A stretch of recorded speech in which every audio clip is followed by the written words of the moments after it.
देश में परिवारवाद, वंशवाद, जाति, धर्म, मजहब, प्रचंड बहुमत की सरकार मोदी जी और योगी जी के नेतृत्व में सरकार बनेगी। मोतीपुर में बिहार सरकार के मंत्री जनक राम का मुखिया ने की स्वागत। जानिए क्या कुछ कहे मंत्री जी।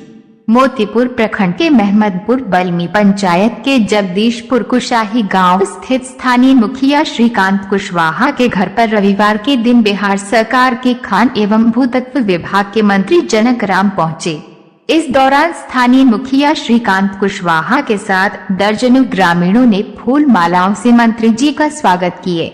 इसके बाद बिहार सरकार के मंत्री ने स्थानीय ग्रामीणों की समस्याओं से रूबरू हुए और उनके निदान का आश्वासन किए।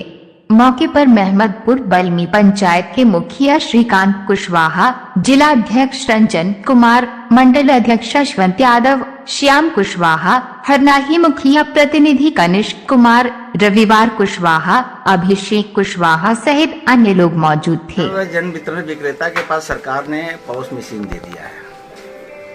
एक देश एक कार्ड सरकार ने, केंद्र ने, देश के प्रधानमंत्री ने लागू कर दिया। अब कहीं राशि का अंतर हो रहा है तो लोकल बॉडी हमारे चुने हुए प्रतिनिधि है, उस पर ध्यान देंगे और जो भी ऐसे गड़बड़ियां करते होंगे उनके ऊपर बड़ी कार्रवाई हो जाएगी। समाचार न्यूज चैनल के माध्यम से तो बार बार आता ही है कि उस पर सरकार स्वतः संज्ञान नहीं लेती है क्या?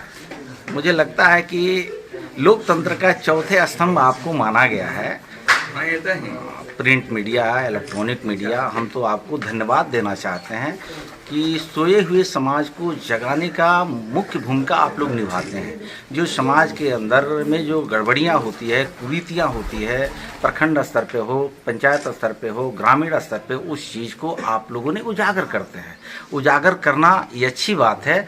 तो सरकार में बैठे हम जनप्रतिनिधियों को भी ध्यान में आता है तो प्रशासनिक अधिकारियों को भी संज्ञान में लाया जाता है और उस पर कार्रवाई भी होती है।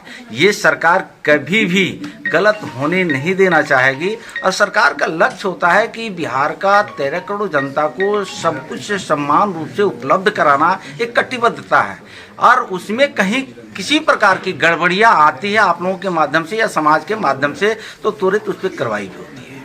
यूपी चुनाव में आप कितना दमखम दिखा रहे हैं? मुझे लगता है कि यूपी चुनाव की जब आपने चर्चा कर दिया तो पहली बार देश में परिवारवाद, वंशवाद, जाति, धर्म, मजहब ऊपर उठ करके देश के 1 अरब 30 करोड़ जनता और उत्तर प्रदेश का लगभग 23 करोड़ जनता विकास को चुना है। ये सदियों तक एक पार्टी, एक परिवार के लोगों ने, क्या यही गांधी जी का सपना था, परम पूज्य अम्बेडकर जी का, दीनदयाल उपाध्याय जी का, श्यामा प्रसाद मुखर्जी जी का, वीर सावरकर जी का, सुभाष चंद्र बोस जी का, महात्मा गांधी जी का, राजेंद्र प्रसाद जी का, सरदार वल्लभ भाई पटेल जी का ये सपना था कि आज़ाद भारत में सबको पहनने का कपड़ा, सबको रहने का घर, चलने की रास्ता, आज़ादी का मतलब स्वतंत्र रूप से सबको सम्मान एक तरफ से होनी चाहिए। लेकिन कुछ परिवार के लोगों ने लगभग 45 साल तक प्रधानमंत्री की कुर्सी पर बैठते रहे। धन्य है देश के और बिहार प्रदेश के, उत्तर प्रदेश की जनता ने बदलाव किया तो कैसे योद्धा, ईमानदार, कर्मठ, वफादार, भारत के नहीं विश्व का सबसे ताकतवर नेता नरेंद्र मोदी जी के रूप में चुना।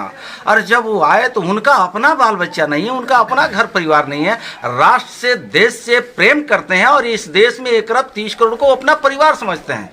तो ये जो हमने पूर्व में चर्चा किया, सबके घर में रोटी, कपड़ा, मकान, आवास, शिक्षा, सुरक्षा, सम्मान कैसे पहुँचे, ये 7 वर्षों में नरेंद्र मोदी जी ने करके दिखाया है। तो सर आपके काम के बदले वहाँ मजदूरी मिलेगा, आप कितना सीट वहाँ ला रहे हैं यूपी में? मुझे लगता है कि विकास प्रथम है और सारे दल के नेताओं को कथनी और करनी को वहाँ की जनता ने देखी है और मुझे लगता है कि प्रचंड बहुमत की सरकार मोदी जी और योगी जी के नेतृत्व में सरकार बनेगी।